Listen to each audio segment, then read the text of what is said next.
السلام عليكم ورحمة الله وبركاته. الحمد لله رب العالمين والعاقبة للمتقين، والصلاة والسلام على أشرف الأنبياء والمرسلين نبينا محمد وعلى آله وصحبه أجمعين ومن تبعهم بإحسان إلى يوم الدين، أما بعد. فقال الله عز وجل: أعوذ بالله من الشيطان الرجيم. فهزموهم بإذن الله وقتل داود جالوت وآتاه الله الملك والحكمة وعلمه مما يشاء وآتاه الله الملك والحكمة وعلمه مما يشاء ولولا دفع الله الناس بعضهم ببعض لفسدت الأرض ولكن الله ذو فضل على العالمين. سورة البقرہ کی آیت نمبر 251 ابھی آپ کے سامنے تلاوت کی گئی ہے۔ اللہ تبارک و تعالیٰ فرماتا ہے: فَهَزَمُوهُمْ بِإِذْنِ اللَّهِ، تو ان لوگوں نے اللہ کے حکم سے اس کو شکست دے دی۔ کن لوگوں نے شکست دی اور کس کو شکست دی؟ اس سے پہلے کی آیتوں میں تفصیل کے ساتھ یہ بات گزر چکی ہے کہ اللہ رب العالمین نے قوم بنی اسرائیل کے مطالبے کے مطابق طالوت کو بادشاہ بنایا گیا، اللہ نے بادشاہ بنایا اور ان کی زیر سرپرستی اور نگرانی میں، ان کی عمارت میں، ان کی ماتحتی میں جہاد ہوا۔ مسلمانوں کا کمانڈر یہی طالوت تھے اور ظالموں اور کافروں میں، دشمنوں میں کمانڈر جالوت تھا۔ جب دونوں فوج آپس میں آمنے سامنے ہوئی، مقابلہ ہوا، دشمنوں کی تعداد بہت زیادہ تھی، اہل ایمان بہت تھوڑے تھے، مگر اللہ کی مدد شامل حال رہی۔ اللہ کی توفیق سے، اللہ کے حکم سے مسلمانوں نے یہ جنگ جیت لی۔ اللہ تعالیٰ یہی کہتا ہے: فَهَزَمُوهُمْ بِإِذْنِ اللَّهِ، ان لوگوں نے یعنی طالوت کے لشکروں نے شکست دے دی۔ ان کو، کن کو؟ جالوتیوں کو، جالوت کافر قوم کو۔ یہ جنگ اور نصرت کیسے حاصل ہوئی؟ یہ جنگ کیسے جیتی؟ بِإِذْنِ اللہ، اللہ کے حکم سے۔ معلوم یہ ہوا کہ افراد سے، تعداد سے، اسباب سے فتح و نصرت نہیں ملتی ہے۔ عزت، نصرت، کامیابی یہ اللہ تعالیٰ کی توفیق سے حاصل ہوتی ہے، اللہ کی اجازت سے حاصل ہوتی ہے، اللہ کے حکم سے حاصل ہوتی ہے۔ وَقَتَلَ داؤد جالوت، جالوت کو کس نے مارا؟ جالوت جو ظالم تھا، کافروں کا سردار تھا، ظالم قوم کا کمانڈر تھا، تو اس کا قتل کس نے کیا؟ اللہ تعالیٰ کہتا ہے: وَقَتَلَ داؤد جالوت، داؤد علیہ السلام نے جالوت کو قتل کیا۔ جالوت کون ہے؟ یہ دشمنوں کا سپہ سالار تھا۔ شمویل علیہ السلام کے زمانے میں جو جنگ ہوئی تھی طالوت کی سرپرستی میں، ان کی ماتحتی میں، ان کی حکومت میں، تو جالوت یہ ظالم شخص تھا، کافر تھا۔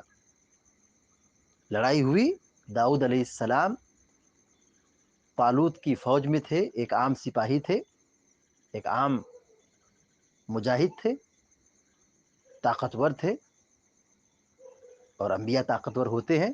چونکہ جس وقت یہ لڑائی ہوئی تھی اس وقت یہ نبی نہیں تھے، لیکن جہاد میں حصہ لیا، اللہ نے ان کو یہ صلاحیت عطا کی تھی۔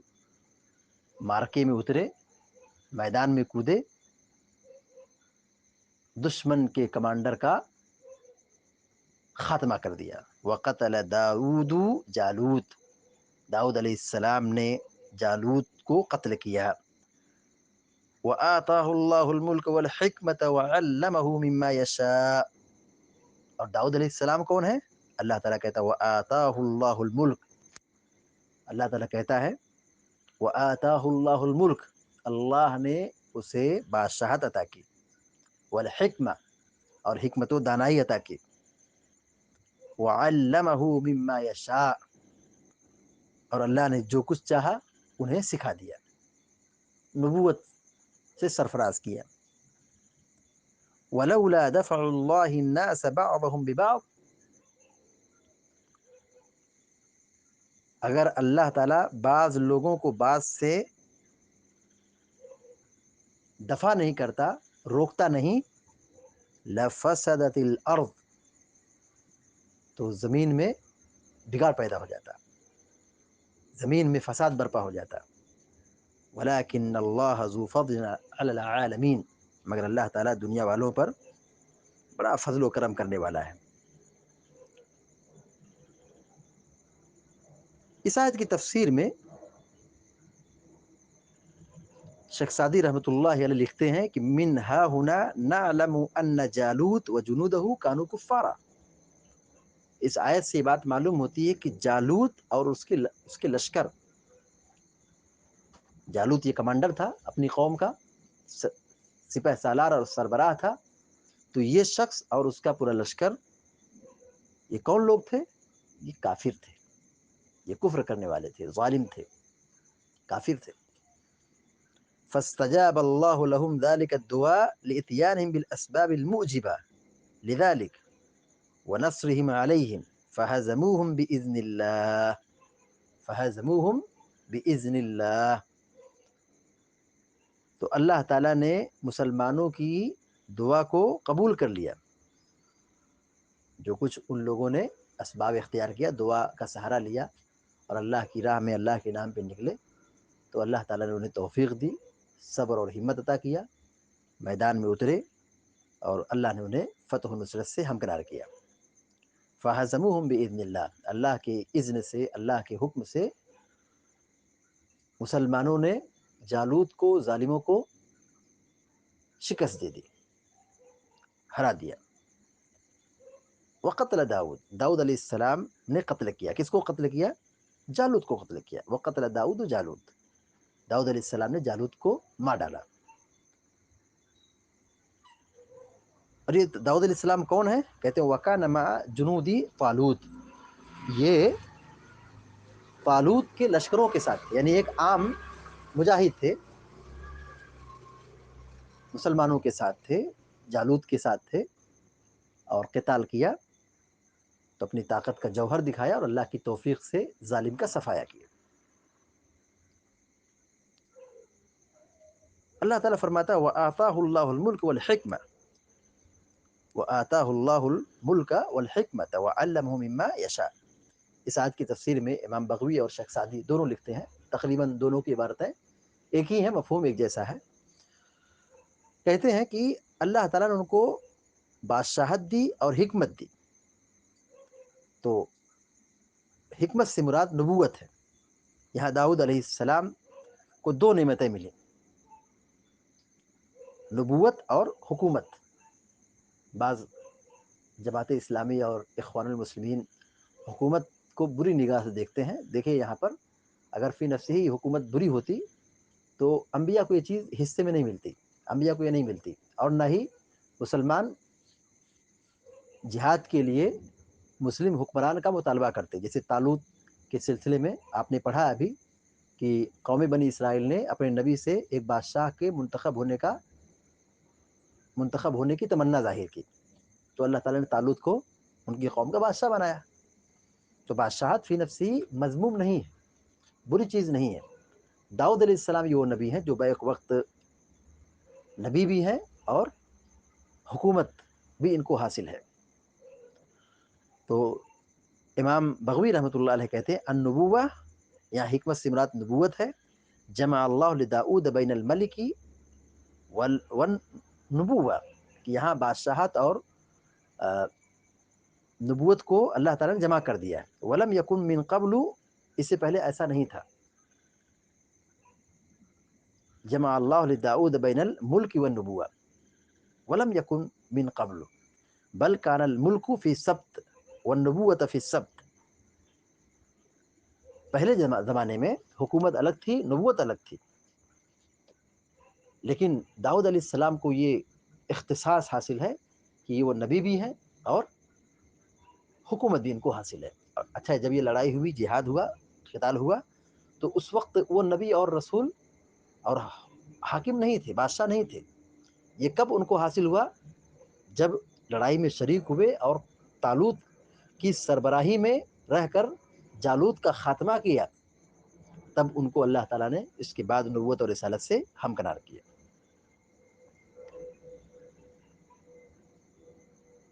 ولولا دفع اللہ الناس بعضهم ببعض وعلمهم مما یشاء. آگے ایک آیت چھوٹ رہی ہے، ایک کلمہ چھوٹ رہا ہے. وعلمهم مما یشاء، اللہ تعالیٰ نے جو ان کو چاہا سکھایا. کیا سکھایا؟ بعض اہل علم نے یہ صراحت کی ہے کہ اللہ تعالیٰ نے ان کو زرہ بنانے کا، ڈھال بنانے کا فن سکھایا، پرندے کی بولیاں سکھائی.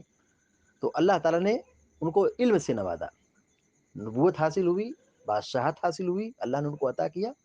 مزید اللہ تعالیٰ نے ان کو علم سے ہمکنار کیا، علم کی نعمت سے مالا مال کیا، تاکہ وہ لوگوں کی صحیح رہنمائی کر سکے. اور علم ہوگا تو معاملات کو انجام دیں گے، حکومت کو سنبھالیں گے اور لوگوں کے سامنے حق بات کو پیش کریں گے، اختلافات اور انتشار کو دور کریں گے، صلح صفائی کریں گے. تو علم سے اللہ تعالیٰ نے ان کو نوازا. اس سے بات معلوم ہوتی ہے کہ علم یہ اللہ سکھانے والا ہے، یہ علم کی نعمت یہ اللہ تعالیٰ دینے والا ہے. لہذا اللہ تعالیٰ سے علم نافع کا سوال کرنا چاہیے.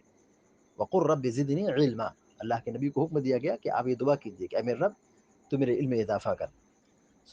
صبح کی جو اذکار ہے، دعائیں ہیں، اس میں دیکھیے اللہ کے نبی علیہ الصلوۃ والسلام پڑھا کرتے اللہم انی اسألک علما نافعا. تو علم نافع ہم طلب کریں، اللہ تعالیٰ سے مانگیں، علم طلب کریں، علم مانگیں، کیونکہ اللہ ہی علم دینے والا ہے. علم الانسان ما لم یعلم، اللہ تعالیٰ نے انسان کو سکھایا جو انسان نہیں جانتا تھا. تو اللہ تعالیٰ علم سکھانے والا ہے. وعلمہ مما یشاء، اور جو اللہ نے چاہا ان کے حق میں جو مفید تھا، جو ان کی ضرورت تھی حالات اور وقت کے اعتبار سے، جگہ کے اعتبار سے، اللہ تعالیٰ نے ان کو ان چیزوں کا علم عطا کیا. ولولا دفع اللہ الناس بعضهم ببعض لفسدت الارض، اگر اللہ تبارک و تعالی بعض لوگوں کو بعض سے دفاع نہ کرتا تو معاملہ گڑبڑ ہو جاتا، زمین میں فساد ہو جاتا. امام قرطبی رحمہ اللہ کہتے ہیں لغلب المشرکون فقتلوا المؤمنین وخربوا البلاد والمساجد، کہ اگر اللہ تعالیٰ دفاع نہ کرتا، اہل ایمان کا دفاع نہ کرتا، ان کو فتح و نصرت سے ہمکنار نہ کرتا، جہاد میں ظالموں اور کافروں کی پسپائی نہ ہوتی، مارے نہ جاتے، ہلاک نہ ہوتے، تو معاملہ بڑا عجیب ہو جاتا، فساد برپا ہو جاتا. تو یہ مسلمانوں پر غالب آ جاتے مشرک اور کافر لوگ، اور مومنوں کا قتل کرتے اور مسجدوں کو اور شہروں کو ویران کرتے، توڑ پھوڑ مچاتے.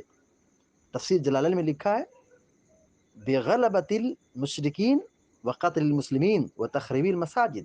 اگر اللہ تعالیٰ دفاع نہ کرتا، زمین میں فساد ہو جاتا. فساد کیا ہے؟ مشرک لوگ غالب ہو جاتے، ان کی حکومت بنتی، اور پھر وہ ظلم ڈھاتے، مسلمانوں کو قتل کرتے اور مسجدوں کو مسمار کرتے، مسجدوں کو گراتے اور خراب کرتے. تو اللہ تعالیٰ کا یہ عظیم انعام رہا ہے کہ اللہ تعالیٰ نے ہر دور میں اپنے بندوں کی اور اپنے ایمان والے بندوں کی حفاظت کی ہے، ان کا دفاع کیا ہے، ان کی مدد کی ہے. واللہ ولکن اللہ ذو فضل علی العالمین. اللہ تعالیٰ فرماتا ہے، اللہ تبارک و تعالیٰ، لیکن اللہ تعالیٰ بڑے فضل و کرم والا ہے دنیا والوں پر.